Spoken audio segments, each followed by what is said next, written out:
Amigos del Viejo Topo, gracias por vuestra presencia aquí. Ahora que ha pasado aparentemente la fase más dura de la pandemia, el Viejo Topo quiere reiniciar las actividades extrarrevisteriles que habíamos iniciado hace ya casi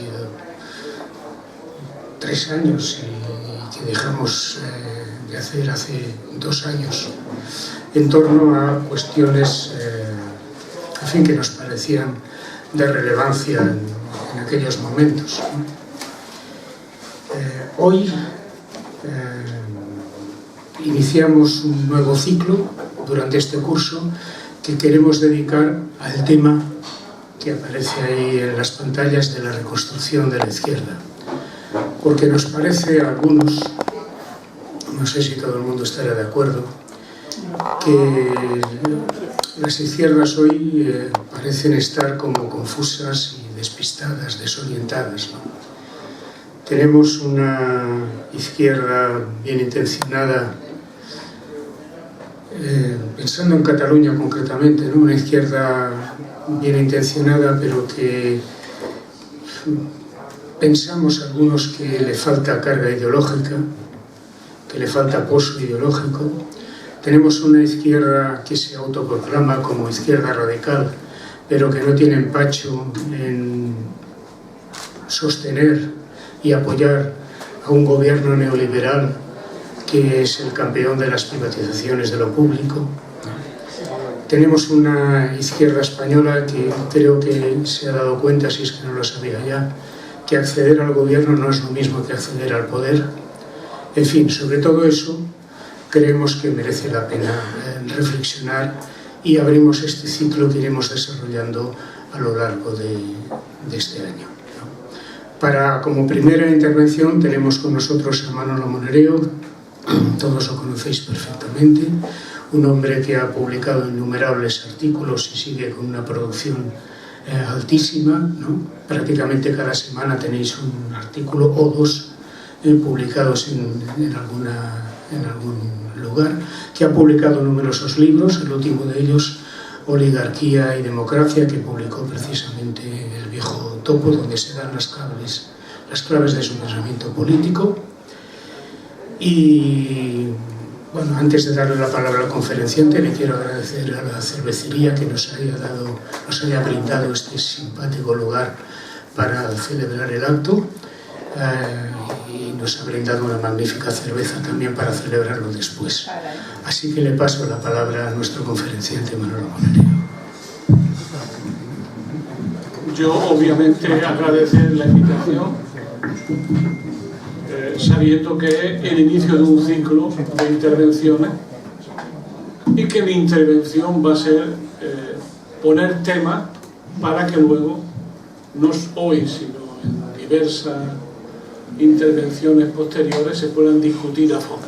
Es decir, voy a poner problemas más que soluciones, ir también hablando para que pudiéramos al final de este ciclo del Topo, del proyecto cultural Topo, pudiéramos ponernos de acuerdo al menos en las grandes cuestiones que nos dividen o que nos preocupan, como en mi caso. Quiero agradecer a todos los amigos que estáis aquí, porque son de ellos muchos amigos, pero voy a saludar básicamente a 2 personas porque no son españoles.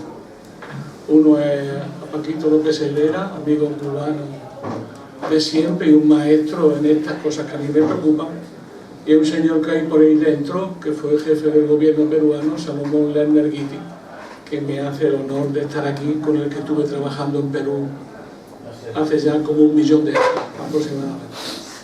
Entonces, en ello pues agradezco su presencia aquí, tanto de Paquito como de Salomón.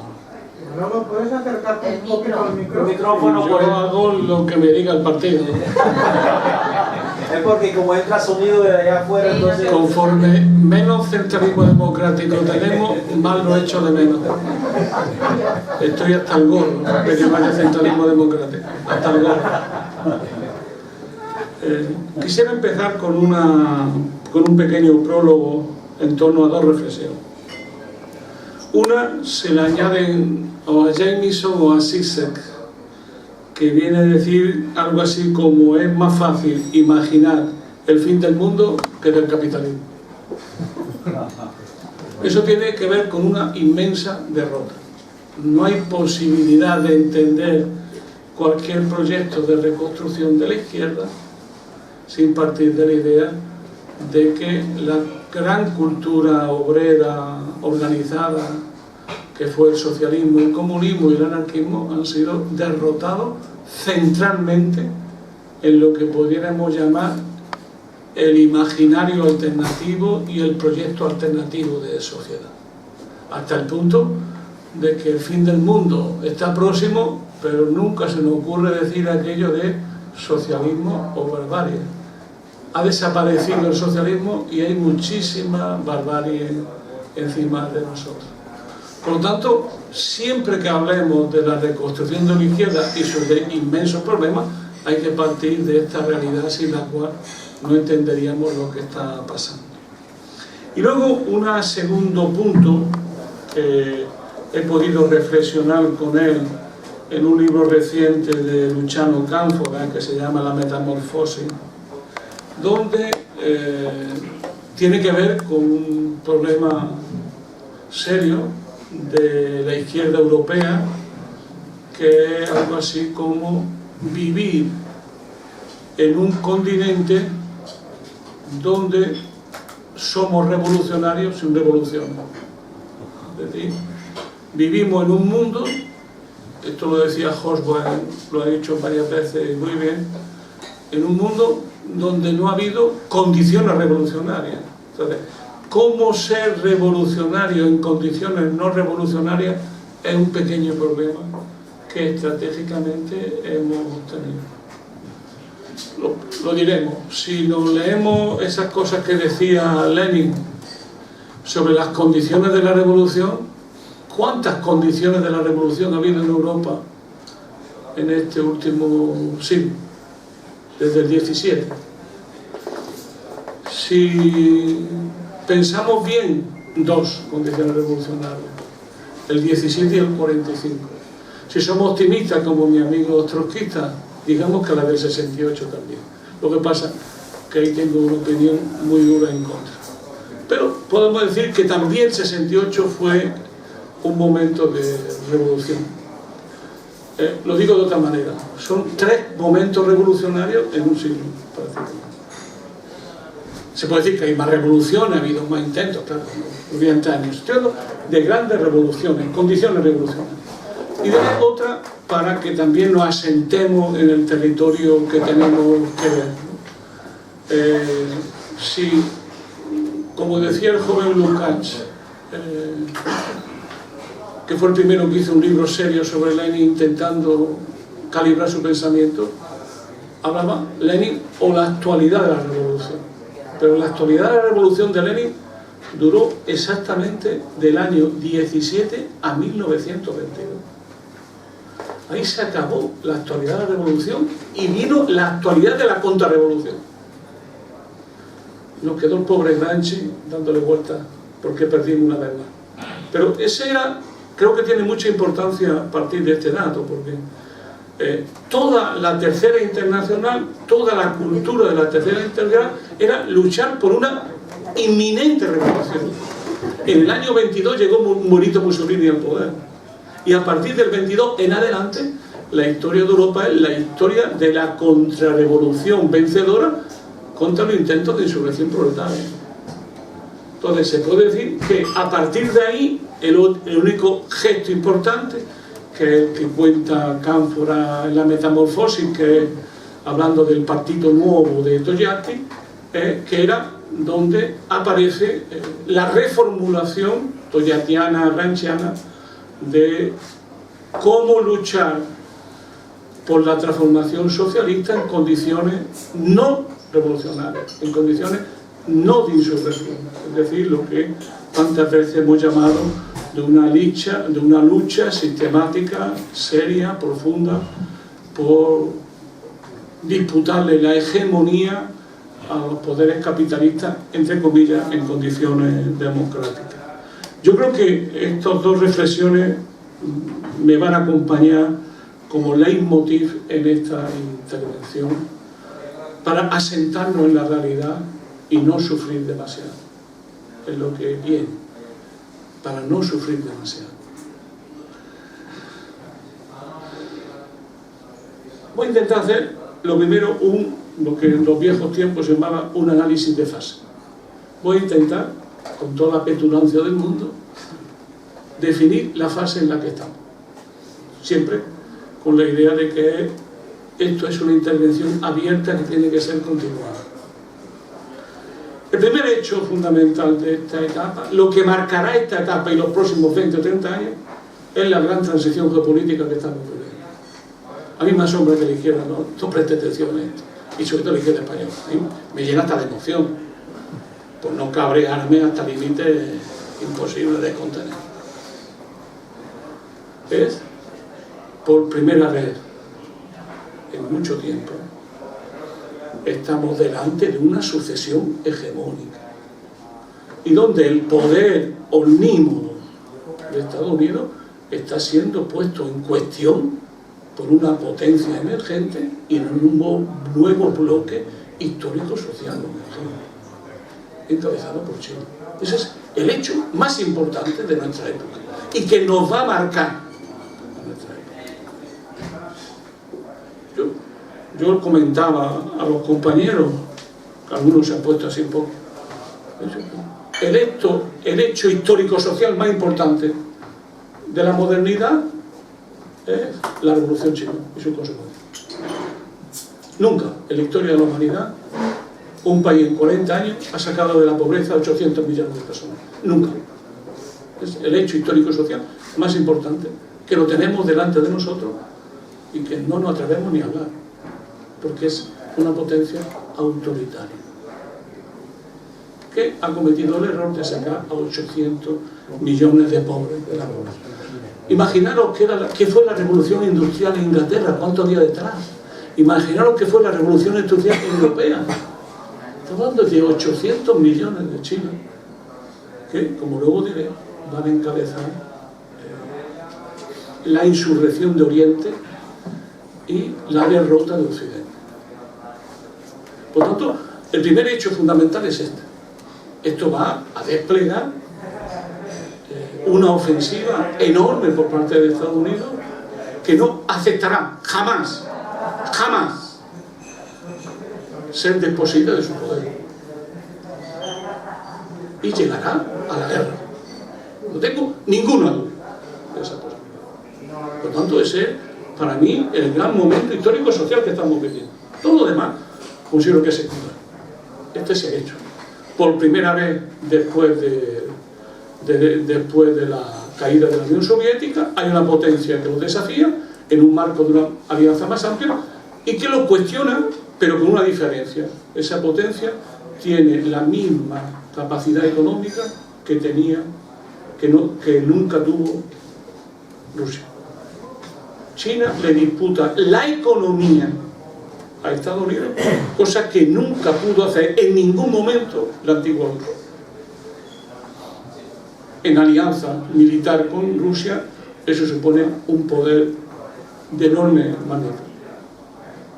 El gran problema, como hay algún autor importante que es de la CIA, que lo ha escrito, que se llama Graham Allison, que ha explicado muy bien si al final de toda esta historia tenemos la trampa de Tucídides o no, es decir, si tenemos la guerra a la vuelta de la esquina. Por lo pronto estamos ante una revolución tecnológica enorme que se está aplicando inmediatamente en el territorio militar, en un incremento sustancial de todos los presupuestos militares, en un conflicto, en una guerra que ya ha empezado híbridamente contra China y contra Rusia, y que Estados Unidos va a desplegar muy fuertemente. En esto no hay diferencia entre Biden y Donald Trump.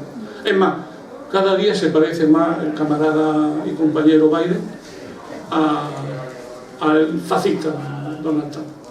Digo esto de compañero porque a la izquierda está enamorada de este gigante de la democracia norteamericana. Yo creo que ese es el primer dato decisivo. El segundo dato, a mi juicio decisivo de esta historia, es la crisis de la globalización capitalista. No voy a entrar mucho en ella. Recientemente Juan Torres hizo un artículo muy brillante explicando algo que está detrás, ¿no? Que esta crisis pospandémica no ha hecho nada más que empezar y que, resueltos los problemas de la demanda, empezamos a tener problemas muy serios de la oferta y tenemos un problema muy serio energético, alimentario, y sobre todo lo que hay detrás es algo que no se ve pero que se denota y que los economistas serios empiezan a dar con la boquita pequeña. Se están rompiendo las cadenas de valor de la economía mundial. La economía mundo se fue articulando con la fábrica Mundo en China.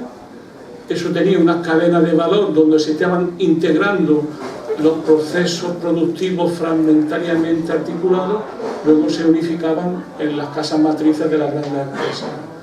Entonces, por ejemplo, ¿no? Eso lo dijo Michel Husson, lo explicó muy bien, qué pieza hay detrás de un coche Ford, ¿no? Entonces empieza a ver de dónde viene y hay que ensamblar toda una cosa de procesos productivos. ¿Qué se está produciendo? La ruptura. ¿Por qué? Porque el mundo se está dividiendo geopolíticamente y geopolíticamente se está articulando diversas regiones mundo en función del futuro. Y por tanto se rompe la globalización en lo que yo creo que era un elemento decisivo y que, como siempre, Tony Negri ni vio, ni supo, y todavía estoy esperando que diga algo. La tercera pata de esta crisis, como dice Jason Moore, es el agravamiento de la crisis ecológica del planeta, lo que él llama el capital cero. Y yo creo que esa crisis ya no tiene vuelta de hoja, es clara, rotunda, sistemática, y los recursos se van a convertir en los grandes objetivos geopolíticos de esta fase. Fase, nada más que ver el Nord Stream 2 y su significación para darnos cuenta de dónde estamos. O sea, que una potencia como Alemania, aliado estratégico de Estados Unidos, se vea obligada para tener un consumo razonable de gas energético, de llegar a un acuerdo con Rusia que implica el cambio geopolítico en Ucrania y en Polonia y en Chequia, por ejemplo, pasando por un poquito por Hungría. Eso tiene mucho que ver con estos grandes problemas ecológicos que, como dice aquel, todo el mundo sueña con mecanismos alternativos, todo el mundo sueña con energía alternativa, pero ni tenemos energía alternativa ni cambiamos de modo de producción, con lo cual nos encontramos que al final pues China acaba de poner en pie toda la industria del carbón que estaba intentando cerrar, la acaba de poner en pie para dar respuesta a esta crisis energética que estamos viviendo. La cuarta cuestión es a mí la más decisiva, a mi juicio, la más decisiva, la más importante, que tiene que ver con Oriente y Occidente, un viejo tema, una vieja cuestión. Yo tenía un maestro también peruano que se llamaba Aníbal Quijano, que fue el padre del pensamiento decolonial, que no es exactamente igual que el pensamiento descolonial, donde él decía que con el descubrimiento de América se unificó el planeta en torno a Occidente. Él dijo en 1492 se descubrió América, entre comillas, pero lo que se produjo fue, en primer lugar, la unificación del sistema económico que luego llamaríamos capitalista, fue la llegada de la modernidad y el triunfo del racismo como regla de clasificación social universal, que luego se reprodujo en todos los continentes. Bueno, esos tres elementos enseñoreaban un mundo donde Occidente se convirtió en el mundo, y sus valores en los valores del mundo, y su cultura en la cultura del mundo. Eso se ha terminado. Y se ha terminado dramáticamente, porque Oriente, la vieja cultura, densa cultura de la India, de China, de Camboya, de Vietnam, de Laos, viejas y densas culturas con relaciones complejas entre ellas, pero que permitían, por ejemplo, que el confucianismo o el budismo fuese religión de casi todo, por poner un ejemplo. Esas culturas emergen. Un chino oculto o un joven chino, a esa etapa le llama la etapa de la humillación, donde el imperio del medio fue fustigado, humillado y colonizado por las grandes potencias occidentales. En las guerras del opio, fundamentalmente, y a partir de ahí, en la presencia de convertirlo en colonia. Para ellos, 2 siglos después, sigue siendo para ellos una humillación que sigue viva en su concepción del mundo y del tiempo, que no es exactamente nuestra concepción del mundo ni de nuestro tiempo. Y por tanto, hoy Oriente emerge, y cuando hablamos de una transición del mundo unipolar a un mundo multipolar, que es justamente lo que estamos viviendo, un elemento será civilizatorio, de cultura política, y donde Occidente tendrá que vérsela por primera vez con civilizaciones que no van a aceptar sus valores y que tienen otros valores y otra cultura, y que van a disputarle también la hegemonía de esos valores y de esa cultura. Yo creo que este es el hecho más importante en 5 siglos de esta unificación del planeta, que se va a unificar frente a Occidente. Si el viejo Spengler levantara la cabeza, pues se daría cuenta que la decadencia de Occidente realmente ya ha llegado, y que esto va a suponer un cambio en nuestra cultura, en nuestro modo de ver el mundo decisivo, que no sabemos todavía. El Dussel, que siempre intenta el hombre darle vuelta a la cabeza, habla de transcultura, de transmodernidad, pero todavía no sabemos qué consecuencias va a tener para nuestro mundo la presencia de un mundo que crece y se desarrolla. En el año 2040 ya China no será la primera potencia demográfica, será la India, que crecerá más porque la transición demográfica estándar ya la está haciendo China, aún no la está haciendo. Por lo tanto,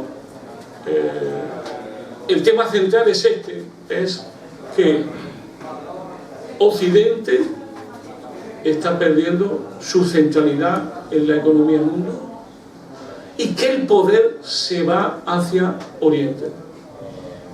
Y que por lo tanto el territorio central de guerra se trasluce, se va a Occidente, a Oriente. El AUKUS, el último acuerdo, que es muy ejemplificativo del acuerdo entre Gran Bretaña, Australia y Estados Unidos, que ahora rápidamente se va a saldar con un acuerdo donde va a tener presencia un Estado que no está, que es un Estado subalterno, que es un protectorado, que es Japón, es un Estado militarmente ocupado, y Corea del Sur.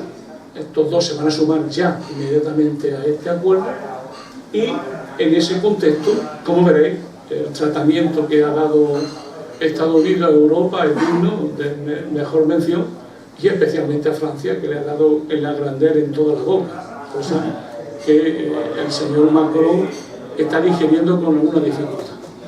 Son solo 96.000 millones de euros.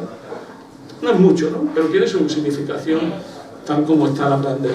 Entonces, desde esa perspectiva, hoy prácticamente para entender el mapa del mundo entre el estrecho de Taiwán y el estrecho de Malaca, ahí pasa alrededor del 80% de todo el petróleo que consume China, y que a su vez en ese estrecho entre Malaca y Taiwán circula el 80% de todo el comercio mundial.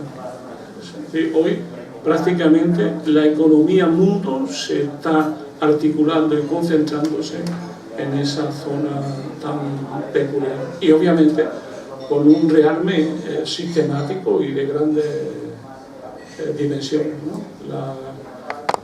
Hay quien dice decía la prensa en estos días de que Estados Unidos se ha sorprendido de un nuevo misil hipersónico de China, pero lo que empieza a darse cuenta es que la alianza China-rusa está generando un intercambio de artefactos militares de grandes dimensiones y donde sobre todo Rusia le va a aportar a China toda una serie de artilugios de última renovadores de última generación, que es lo que va a empezar rápidamente a hacer eso. Estamos ante un caso claro, evidente, de aceleración de una competencia entre grandes países que van a luchar hasta el final, y yo creo que la posibilidad de la guerra está, a mi juicio, muy clara, bien directa, bien por personas intermedias.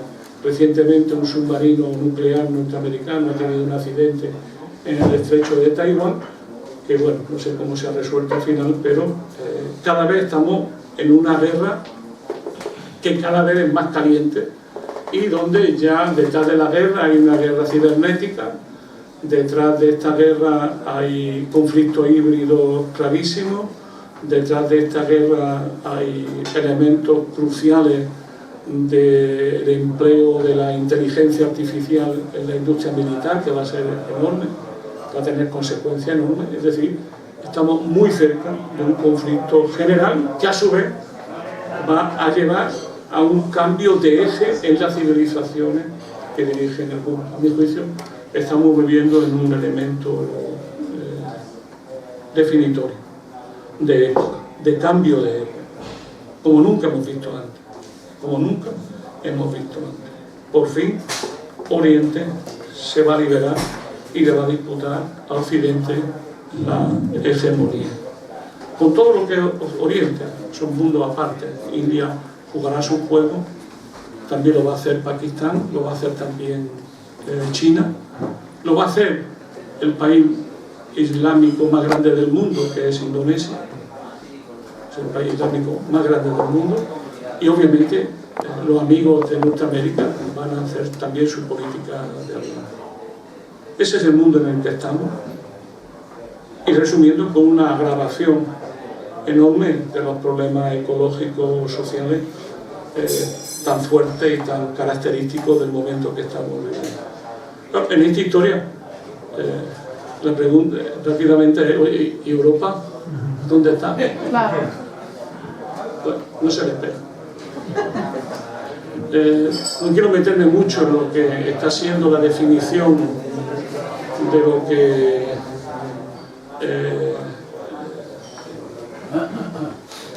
que la Unión Europea está pensando y articulando, sobre todo Borrell, que es el que nos toca como jefe de relaciones internacionales y a la vez de defensa de la Unión Europea, con su debate permanente sobre la autonomía estratégica, que culminará, y creo que tendríamos que pensar, en una reunión en julio en Madrid de la OTAN, donde se va a poner en pie lo que ellos llaman un nuevo concepto estratégico, es decir, cómo unar fuerza de la OTAN y especialmente de Europa para acorralar a Rusia y cómo derrotar a China.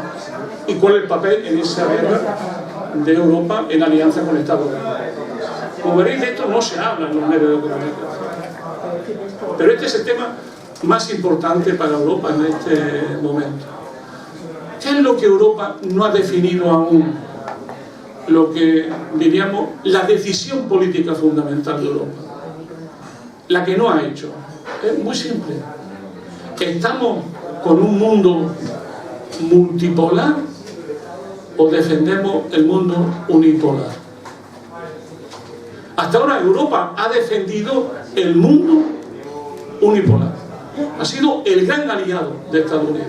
Ese mundo unipolar ha durado 20 años. O sea, no ha durado nada en términos históricos. No, pues Europa en este momento es incapaz de ser un sujeto político autónomo a nivel internacional y defender un modelo propio. Y sigue como aliado subalterno militar de Estados Unidos. Y además Estados Unidos se lo paga así, como se lo está pagando. con un enorme desprecio, pero que tiene que ver con lo que ellos ya han dicho alguna vez. Mirad, el Indo-Pacífico es un territorio nuestro, que nosotros definimos, que tiene países en ultramar. Francia, encantado de conocerlo, pero ahí las decisiones fundamentales las voy a tomar yo, con mi aliado anglosajones, de los que me fío, y de ustedes no me fío nada. Ustedes enfréntense con Rusia, teatro de operaciones secundarios, y ustedes me controlan Rusia. Y ya con eso, ya cumplen ustedes. De Asia, me encargo yo. Eso es lo que le acaba de decir Biden. Se lo dijo el fascista Donald Trump, pero el demócrata liberal y de izquierda de Biden también lo acaba de decir. Luego, algo está pasando que no entendemos bien, que tiene que ver con una palabra maldita que de izquierda no habla, que se llama imperialismo. Pero eso lo dejaremos para otra ocasión. Entonces, ¿dónde está el problema, a mi juicio? Yo cuando hablo de España, nunca hablo de España como un país soberano. Para mí España es un país de democracia limitada, cuyos intereses fundamentales lo definen eso que llamamos la Unión Europea. Para mí la OTAN y la Unión Europea son dos caras de un mismo proyecto de clase global. Y eso tiene consecuencias en nuestra democracia. ¿Por qué? Porque una parte fundamental de nuestra soberanía, mañana daré una conferencia sobre Europa y por tanto mañana voy a alargar un poco más y explicarlo más, lo que ahora será cosas muy breves, pero que tienen mucha importancia.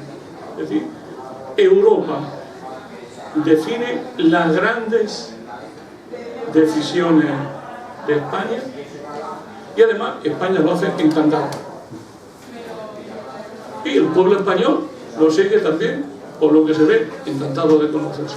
Es decir, el pueblo español ha aceptado que pertenecer a la Unión Europea significa no tener la dirección real de tu país, lo ha asumido, que es preferible ser aliado subalterno de Alemania, esa es la opción real, que un país democrático y libre en un mundo como este. Y por tanto, la élite, obviamente económica y política, han asumido que no hay más mundo que el que ofrece la Unión Europea, y además la Unión Europea le resuelve muchos problemas que ningún gobierno podría resolver español si la soberanía realmente residiera en el pueblo español. Esto tiene mucha importancia. Juan Ramón Capella, en un libro reciente, ha dicho cosas interesantes. En el libro que tradujo de Cánfora y de Sargabelsky hay muchas cosas también interesantes, que es un poco lo siguiente, que es donde seré seguramente mal interpretado en esta conferencia y me acarreará algún que otro calificativo de los muchos que por estas tierras se me aplican. Rojo pardo, nunca supe lo que era hasta que me he puesto a estudiar quién eran y ya lo sé, pero antes no lo sabía realmente. Esto de que nunca sabía que hablaba en prosa. ¿Qué es lo siguiente? Si el problema de España es una lucha entre democracia y autoritarismo, que es la línea oficial de la izquierda española, de la izquierda que está en el gobierno, yo no estoy de acuerdo. No estoy de acuerdo. No estoy de acuerdo. Porque creo que eso oculta la verdad, que es que estamos transitando hacia un régimen no democrático. Y son las élites las que están transitando hacia un régimen no democrático. Es decir, convertir esta democracia en la democracia, creo que es un error estratégico enorme que la izquierda ha caído, y yo creo que inmoderadamente, irrealísticamente. ¿Qué quiere decir con eso? ¿Que no hay que preocuparse del fascismo? Pues claro que hay que preocuparse del fascismo. ¿Que no hay que luchar por las libertades? Pues claro que hay. Ahora bien, pensar que esta democracia va a generar el consenso el imaginario de una lucha contra los poderes establecidos, esta democracia, yo creo que es no entender lo que está pasando. Como tenemos, estamos en una cervecería que dirige un italiano, me voy a poner a su nivel. Me parece extraordinario ver a Maurizio Landini defendiendo una sede de la CGIL. ¿Cómo no? Pero defender la CGIL de la mano de Draghi es un paso tremendo, porque Draghi es el bonapartismo político de la oligarquía italiana contra la democracia italiana y contra la república. Está haciéndose una transformación social de Italia. ¿Y qué ocurre? Que toda lo que queda de la izquierda, llamar al PD un partido de izquierda, ellos no lo aceptarían. A mi juicio, demasiado. Por lo tanto, estamos en una situación que yo lo meto en el marco de la Unión Europea, a mi juicio, tremenda. Que es que, por un lado, la Unión Europea cada vez más se convierte en el poder que determina los gobiernos de los estados singularmente considerados, y a su vez la democracia y los derechos se están restringiendo sistemáticamente en estos estados individualmente considerados. Creo que ese es el gran problema que tenemos por delante, que no sería posible si no existiera una sobreestructura que se llama la Unión Europea, que decide por nosotros porque está hecha para que decida por nosotros.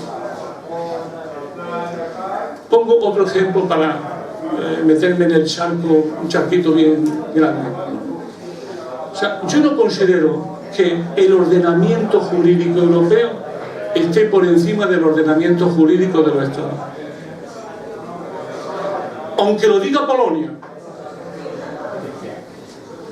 ¿Por qué? Porque he cambiado de estado y de régimen sin enterarme. Usted quiere cambiar la Constitución. Eso es lo que le dice el Tribunal Constitucional alemán cada vez que hay un problema. Usted quiere cambiar la Constitución alemana, cámbienla. Pero no me hagan juegos florales que me cambien la Constitución, pero ustedes no ponen en marcha el proceso de cambio de Constitución. ¿Y cuál es el proceso de cambio de Constitución? En toda parte, el proceso constituyente. Darle la voz al pueblo, que es justamente lo que intenta evitar la Unión Europea. Que la democracia llegue a los estados y que la democracia se vaya definiendo en pequeñito. Hasta aquí he llegado en esta primera parte. Claro, ahora viene la segunda. Y que voy no a hacerlo tan largo, pero sí un poquito.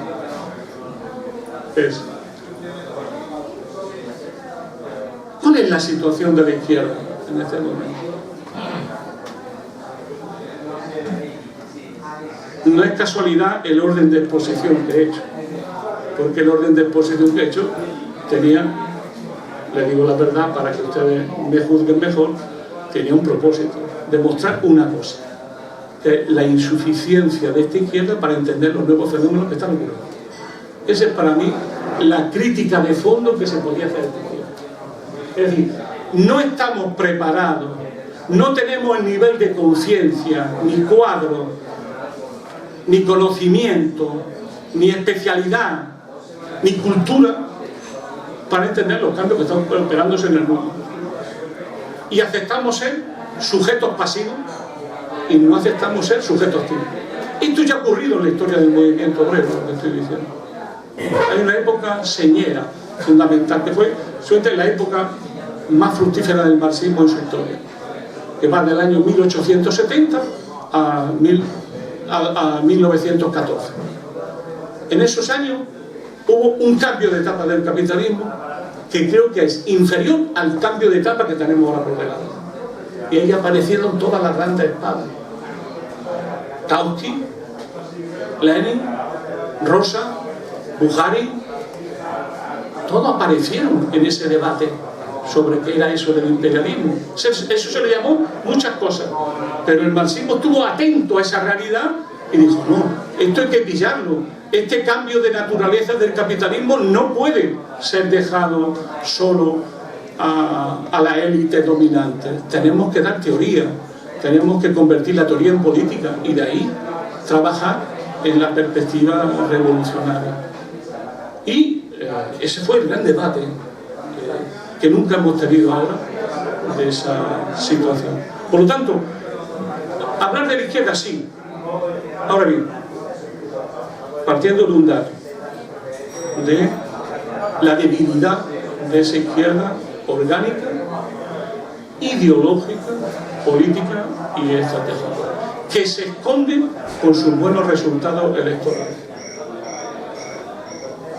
Que se esconde con sus buenos datos electorales. Yo en esto quiero ser también diáfano. La izquierda, si algo nos demuestra Italia, es que puede desaparecer. Y yo no estoy de acuerdo que desaparezca la izquierda de España. La que hay es la que nos toca, por sus debilidades, por sus problemas. Pero hay que saber que esa izquierda no está a la altura de la gente. ¿Qué relación tenemos que tener los revolucionarios, los comunistas, como queréis llamarlo, los socialistas consecuentes? ¿Qué relación tenemos que tener con esta izquierda? Yo creo que deberíamos, de una vez por todas, empezando por mí, de romper con la esquizofrenia que nos produce nuestra relación con esta izquierda. Si hoy vemos Unidas Podemos es la izquierda alternativa más fuerte de Europa. Es una desgracia que sea tan débil pero tan fuerte. La gran peculiaridad que tiene España y Portugal y en parte Grecia, que ya no tiene Italia o que no tiene Francia, y que se ha visto que es poco consistente en Alemania, a pesar de todo, es que el clivaje, la contraposición entre izquierda y derecha sigue siendo un elemento importante en España. En otros sitios ya no. En las próximas elecciones francesas la elección será entre tres derechas. Y mi amigo Mélenchon, que tanto aprecio, que ha hecho una excelente, este fin de semana, una excelente asamblea, pues obviamente anda sobre las 7%, 8% de votos, que me imagino que será heroico dada la situación de Francia. Y en muchos países la izquierda ya no cuenta como proceso real. Por tanto, el gran problema que tiene que ver con lo que pretende discutir el viejo topo y pretendemos discutir nosotros es, por un lado, ¿qué relación mantener con la izquierda que hoy está en el gobierno? Y por otro lado, ¿qué hacemos los que de una u otra manera no nos sentimos parte de esa izquierda? Yo creo que ese es el gran problema, que además se puede agudizar con el tiempo, porque el tiempo de crisis, las políticas de crisis y los cambios geopolíticos van a actuar muy rápidamente, como se va a ver muy pronto en los próximos 7 u 8 meses. Se irán viendo cambios muy profundos. Lo de la crisis energética es solo la punta del iceberg que se va a añadir a los alimentos y otra serie de cuestiones. Yo creo que esa es la reflexión que deberíamos tener. Los amigos que estudiaron con Manolo Sacristán lo pueden ver y pueden recordar como yo. En un problema parecido hubo en una época de España, después de la transición. Y luego eso en parte enganchamos con Anguita y luego salimos en un mundo difícil. Reenganchamos con el 15M, pero si acordáis bien, había una reflexión que nos daba mucha pista de pensar. que eran las conversaciones de Lukács en aquel libro famoso que se editó en España en el 69 y que se hizo en el año 66. Manolo llegó a escribir, Manolo Sacristán llegó a escribir una cosa impresionante, ¿no? Manolo, que era, siempre se preocupaba por el pesimismo estratégico de Lukács. Manolo, que tenía fama no justamente de ser los chorros del oro en cuanto al optimismo. Y Lukács vino a decir algo así como lo siguiente, ¿no? Él no veía un movimiento socialista potente y fuerte en la Europa de aquella época. Claro que estaba el Pichín, estaban los grandes partidos comunistas, el francés, y ya estaba la Unión Soviética. Es decir, aquí lo que nos toca ahora es un trabajo democrático y de lucha contra la manipulación. A mí eso en estos momentos, preparando esta charla y dándole vuelta a los problemas estratégicos, pues me vino mucho a la mente y me volví a mirar esos textos. Yo tengo la convicción de que deberíamos de hacer dos cosas que siempre son difíciles de hacer, que es apoyar en lo bueno a las izquierdas existentes y crear un espacio propio, no electoral, no institucional. Es decir, mi convicción es que la crisis del socialismo, de la cultura alternativa al capitalismo, no se va a superar en 3 días, que será un trabajo de generación. Y que lo que tenemos que hacer es hacer política al día con lo que hay disponible, pero ir más allá, buscando un tipo de formación política que no sea un partido, pero que actúe para hacer 3 cosas. Recoger la memoria de lo que fuimos, del movimiento, que la memoria del movimiento no se pierda. Segundo, crear cuadros y analizar la realidad con ciencia, con conciencia y conciencia. Y en tercer lugar, actuar políticamente en los ámbitos que podamos.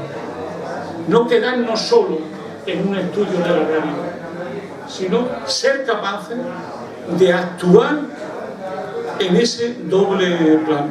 A mi juicio, esta izquierda, que es la que hay, tiene una enorme debilidad, que los gritos de socialdemocracia de Pedro Sánchez no consiguen eliminar, y la operación Yolanda está todavía, como diría yo, en proceso, que nadie sabe lo que va a hacer. Por lo pronto no hay ni una idea, cosa que tiene mérito, ni una sola idea. Seguramente estemos acunándonos en el que otros hagan lo que uno no hace, pero mi convicción profunda es que no hay ni una idea, y eso de oír, a mí me encanta. Oír me encanta. Pero creo que tampoco saldrán de ahí demasiada idea, porque las ideas en política se organizan, no se escuchan, se organizan. Y por lo tanto, por un lado es desafío enorme, y por otro lado debilidades manifiestas, que a mi juicio no tienen fácil salida, y que por tanto obligarán a hacer este tipo de distinción entre la izquierda existente y la izquierda que todavía no existe, pero que a mi juicio debe de ir más allá, prepararse organizadamente más allá, trabajar políticamente más allá y definir proyectos que hoy no están encima de la mesa. ¿Qué es lo que yo pienso? Yo lo que pienso es, Dussel hablaba de comunidades de memoria. Yo seré menos teológico. Yo lo que diría es que hace falta núcleo de reflexión, estudio y acción, articulado en una federación que se plantee en serio algunas cosas fundamentales que la izquierda no hace y tengo la impresión que no piensa hacer. En primer lugar y fundamental es construir una agenda socialista a la altura del tiempo histórico. Es decir, no basta solo hablar de socialismo o de república, que queda muy bien. Estoy hablando de meter en la agenda política el socialismo como perspectiva, que hoy obviamente no está, pero que los partidos existentes no lo van a hacer, tampoco le interesa hacerlo y algunos hasta lo desprecian públicamente hacerlo como trabajo de teoría. Por lo tanto, el primer tema es organizarse para defender un proyecto alternativo de sociedad sabiendo que somos minoría, pero sin desconectar de la política real, que es otra cosa diferente. La segunda gran cuestión, a mi juicio, impostergable, decisiva, es una defensa intransigente de la soberanía popular y del Estado Nacional. Intransigente. Combinada siempre con el internacionalismo, como no podía ser de otra manera. Es decir, por decirlo clara y rotundamente, renunciar a España y regalársela a la derecha, a mi juicio es un error histórico que pagaremos y que ya estamos pagando enormemente. Si se dijo otra España es posible, efectivamente, pero eso hay que disputarlo en el imaginario social y no dar la partida por concluida y perdida, porque si hacemos eso hemos perdido la conexión con nuestro país, que no tenemos otro. Por lo tanto, ese a mi juicio es un tema decisivo, que yo lo voy a decir con toda franqueza, ¿no? Yo llevo algunos años en esto del comunismo, ¿no? Seguramente esté rozando los 50 y algo. Y estas cosas las digo ahora y yo me tengo como que tocar la cabeza y decir, pero bueno, ¿qué tiempos son aquellos que uno tiene que defender lo evidente? Si es que esto yo lo aprendí en el Partido Comunista de España, en el PSOE. ¿Cómo no? Y lo aprendimos de las mejores experiencias de la Internacional Comunista. Que un país, una clase obrera, no puede ser clase dirigente del país si no es capaz de encabezar un proyecto nacional y ir más lejos. Pero eso además el PC lo hizo en la República. Eso puede ser el gran partido republicano. En algún momento eso se nos cayó. Por lo tanto, eso es una fuerza para mí muy importante, decisiva. La tercera cuestión de fondo. La tercera cuestión de fondo es, obviamente, luchar por la República, en serio. No como consigna electoral. No como identidad, como hace mi amigo Pablo Iglesias. Yo no quiero tener solo identidad republicana. Yo quiero un proceso constituyente para la República, que es un poquito diferente. Y hacer de eso una batalla por la política. La idea de poder constituyente es una idea central de la modernidad, pero es también una idea central de las clases trabajadoras y del pueblo. ¿Qué es lo que se nos quiere evitar? Podemos ir, como estamos, en un proceso de cambio de régimen sin modificar la Constitución, sin cambiar la Constitución, y donde, como decía Lowenstein, pues la Constitución se convierte de normativa prácticamente nominal y de ahí a convertirse en mera declaración. Por eso a la derecha española no le importa mucho, para nada le importa a la derecha española que la Constitución no se modifique. La señal de la vitalidad de una Constitución es su capacidad de modificarse. La reforma es lo que hace factible el ajuste siempre difícil entre el texto constitucional y la realidad que la Constitución quiere ordenar y regular.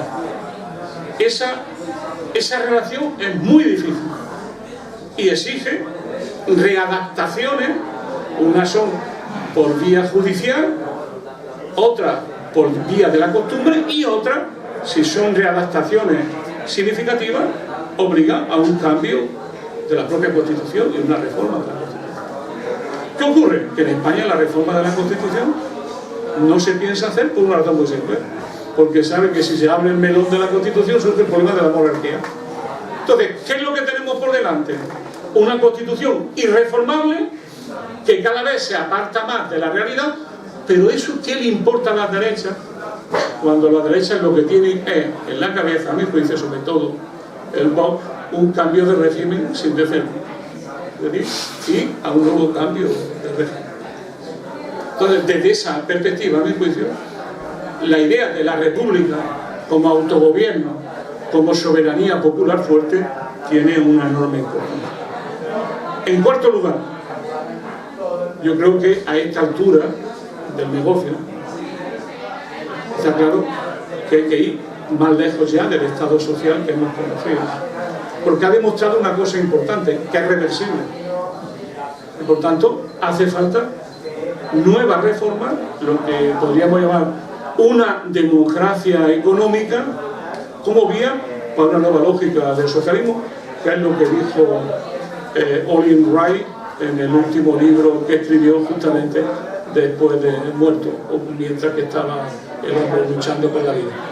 Es decir, un nuevo concepto de democracia que haga irreversible los derechos y libertades públicas, pero específicamente el gobierno democrático de la economía. Por una razón muy simple, y ya termino. Porque, ¿cuál es la batalla de Estado en este tema? Yo he sido... La izquierda en el gobierno tiene una idea básica que comparte tanto Unidas Podemos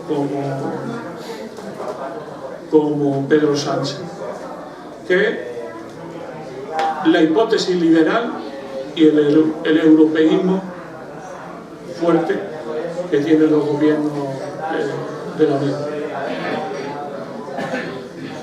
Todo lo fían a una idea en la cabeza, que es lo que le permite sacar pecho socialdemócrata, que es la idea de que una vez pasada la pandemia, la Unión Europea no volverá a la política de austeridad y que ya se ha consolidado lo que oblicuamente llaman un nuevo paradigma. Yo creo que eso se lo va a demostrar pronto el nuevo gobierno de Scholz, para que Juliana, que las ve venir, pues ya le dicen tener cuidadito, que Scholz a lo mejor es más ordoliberal que socialdemócrata, y que a lo mejor os va a ajustar las cuentas en un país que tiene un 120% del PIB en deuda y que vive, cada día que vive es porque el Banco Central le compra deuda en el mercado secundario. El último mes España se endeudó en 36.000 millones de euros y recibió de la Unión Europea 9.000 euros. Esa es la diferencia realidad en la que estamos viviendo. La pregunta es, ¿dónde van a ir los fondos de recuperación? ¿A quién van a ir los fondos de recuperación? ¿A la pequeña y mediana empresa? ¿Al ayuntamiento? ¿El déficit? ¿A la España vaciada? Van a ir a las grandes empresas. Y la pregunta es, oye, ¿no es un poco tonto? No diré justo, un poco tonto fortalecer a los que impiden la democratización de España, hacen campañas permanentes contra Pablo Iglesias y contra Podemos? Es un poco.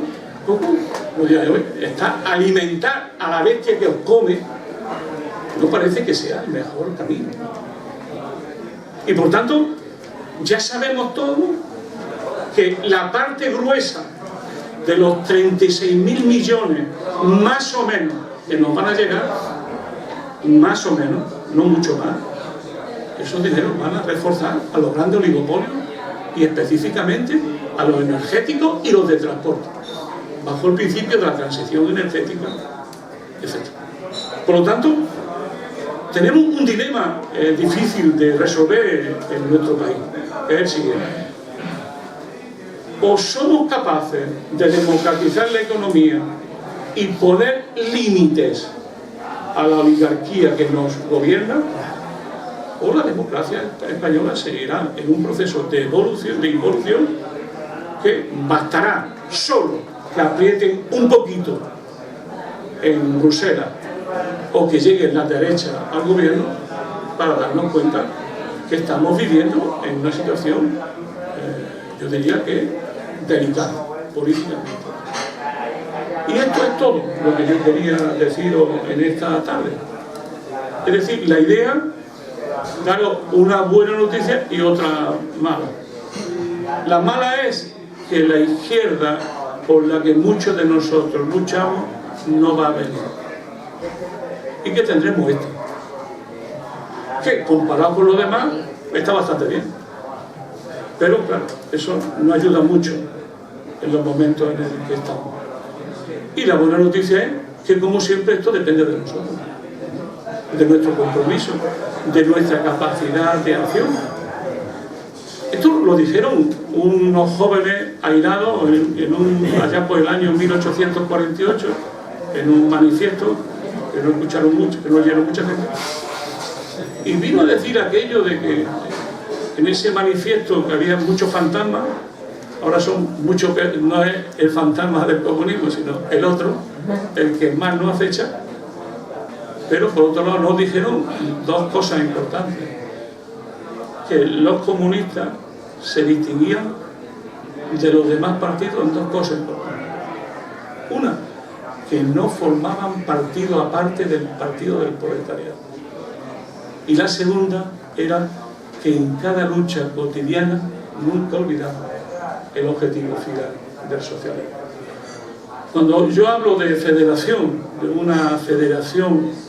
de una asociación, de un conjunto de asociaciones autogestionadas de memoria, estudio y acción, estoy hablando de encontrar una salida política que nos permita, por un lado, hacer política y ayudar al movimiento, por ejemplo, de los pensionistas, sin ningún problema, ayudarlos frente a los intentos del gobierno de privatizar la seguridad social, que no tengo ninguna duda, y por otro lado, la necesidad de autoorganizarnos en un proyecto alternativo de vida y de sociedad, y hacerla con modestia, con mucha modestia, con humildad, pero con mucha fiereza, con mucha dignidad moral, con mucha coraje para no rendirse en este mundo que tenemos